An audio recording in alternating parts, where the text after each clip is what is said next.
So here's another criticism that I have for Rails templates. That issue comes down to partials and the management of variables that are kind of expected inside of the partial. So one of the issues I'm dealing with here is I want to add a symbol parameter to this load more form.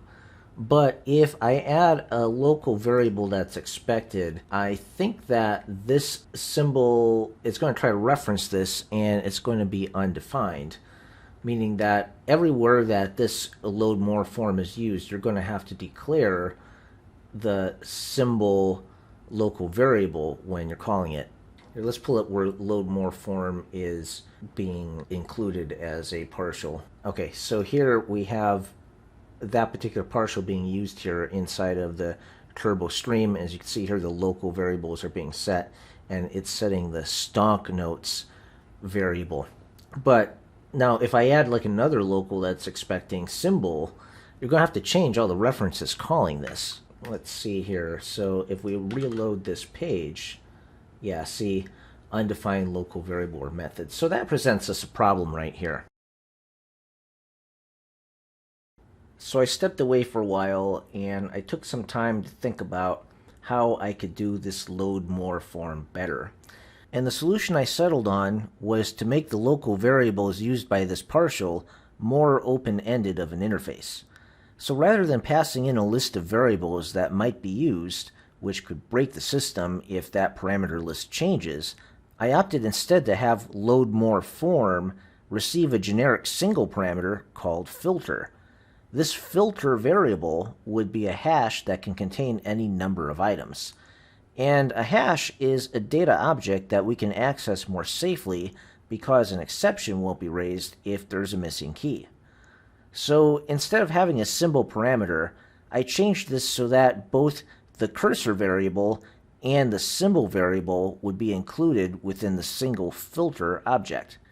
This method of passing multiple parameters into my template partial is very reflective of the open-close principle of solid design.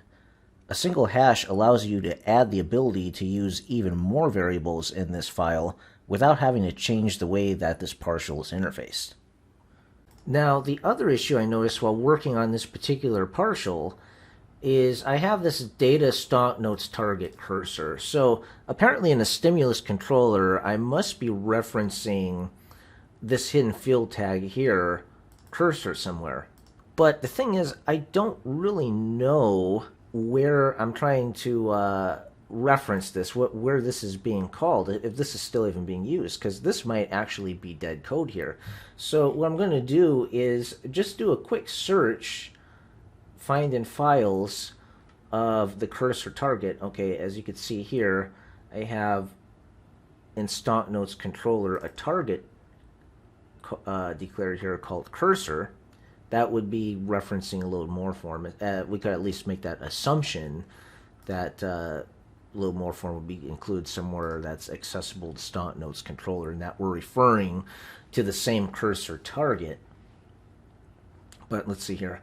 Yeah, the data stonk notes would indicate the stonk notes controller. So on this controller, you have cursor target, which corresponds to this hidden field tag right here. But am I actually using this? Well, let's see here. I use it in this commented out piece of code here that I was using for debugging, but I'm not really using it. I only use this for debugging. So technically, this is something in there that's kind of cruft in my code, and it's unnecessary garbage that makes the code more complex. And I should probably remove it because I'm not really doing this debugging anymore. And this is one of the advantages that you get with TypeScript if you're using it with something like React or Vue, is having a compiler is very useful because the compiler will find all of these relations and references for you and make sure that all these things are tied up together. Whereas in plain Ruby on Rails with plain JavaScript and templates, everything's kind of scattered all over the place, and it gets kind of messy. And if you're doing a really, really big application with a team of developers, and over time those developers change out, people change jobs, they go to different positions, you hire on new junior developers, what's going to happen is that something like this is going to turn into technical debt, because you're going to have a lot more complexity to a program like this. What if we had like 100 different screens and this turned into a huge application? Then it might be a lot harder to pinpoint this cursor reference to that particular controller in the code, and it could be very confusing. And then if you don't have proper tests, something could break.